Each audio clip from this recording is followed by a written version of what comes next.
Welcome to Battle of the Bites, a show where we cook and taste two often compared or similar foods from scratch to decide which one reigns supreme. On most restaurant menus, here in the States at least, aioli is used interchangeably to describe any flavored mayonnaise. However, most aioli that you see amongst condiment connoisseurs isn't the real thing, and technically speaking, mayonnaise and aioli are just totally separate things. Allow me to explain. Mayonnaise was invented by a French dude in the 1700s. It's a tangy, creamy condiment made with an acid component, neutral oil, and stabilized with eggs. Aioli, on the other hand, is a condiment brought about by people living near the Mediterranean Sea, most notably Spain, France, and Italy. Now, according to purists, true aioli is nothing more than garlic, salt, and olive oil, that's it. We are going to start with aioli because, well, it's a little fussier. Stabilizing it is trickier than mayonnaise in my experience, but honestly, it's not too tough, so don't worry. I'm using a molcajete because it's what I got, but any mortar and pestle is going to do just fine here.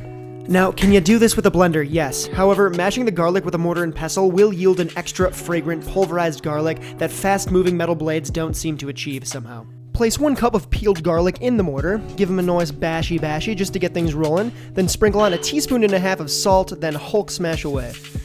Take your time with this, really make sure that the garlic is smashed up. Some chunkage is good, but nobody needs an entire clove of garlic to the dome. Slowly begin incorporating the olive oil as you stir. A squeeze bottle is super helpful here, but if you don't have one, drop the oil in 1 teaspoon at a time, allowing the oil to work into the mixture before adding more. At first, add the oil slowly. As you add more fat, the emulsion will begin to stabilize and you can pour a little faster. The amount of olive oil that you use is totally your call. I like to use somewhere between 1/2 cup and a full cup. After a few minutes of mixing, the emulsification should be complete. If the aioli looks a little too viscous, you can totally loosen it up with a touch of water. Again, it's a consistency thing. Yep, it is really that easy. Alright, so aioli down, let's set that aside and move along to the king of creamy condiments, the majestic mayonnaise. There are a lot of ways that you can make mayo. We'll start with the OG way that doesn't involve any special equipment. All you're gonna need is a bowl, a whisk, a towel, and a dang tootin' good attitude, dang it. To a large mixing bowl, add 1 whole egg, a teaspoon of Dijon mustard, a tablespoon of flavorful white vinegar, a teaspoon of lemon juice, and 2 teaspoons of salt. Also, feel free to drop in an extra egg yolk if you want to make a little bit of a richer mayo. Whisk that all around until homogeneous, then begin slowly streaming in a cup of neutral oil the same way that we did for the aioli, which means flavorless oil. Something like a grapeseed, canola, or avocado oil will do the trick.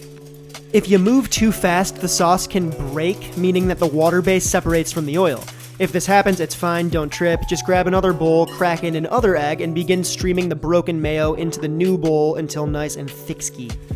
The recipe provided here is a good starting place, but once you have a nice thick mayonnaise consistency, adjust seasoning as needed by adding more salt or acid if you must.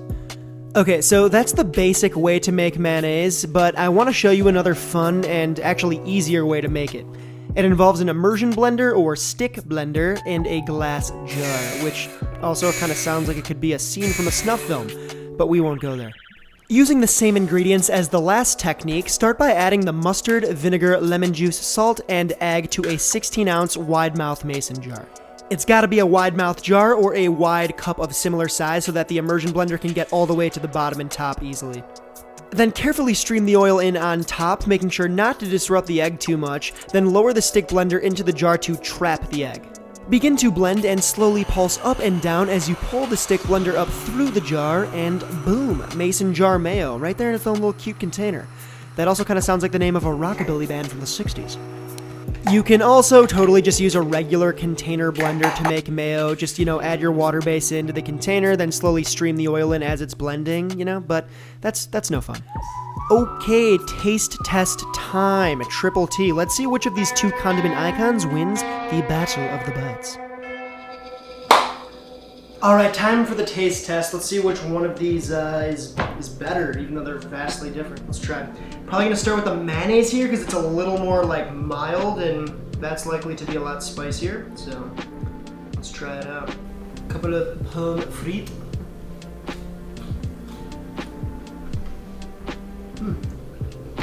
It's mayonnaise, creamy, good. It's really important that you add enough acid in there for it to be sort of tangy. You can really taste the white wine vinegar, which is pretty awesome.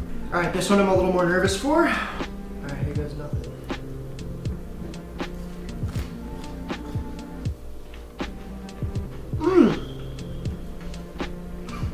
That is spicy.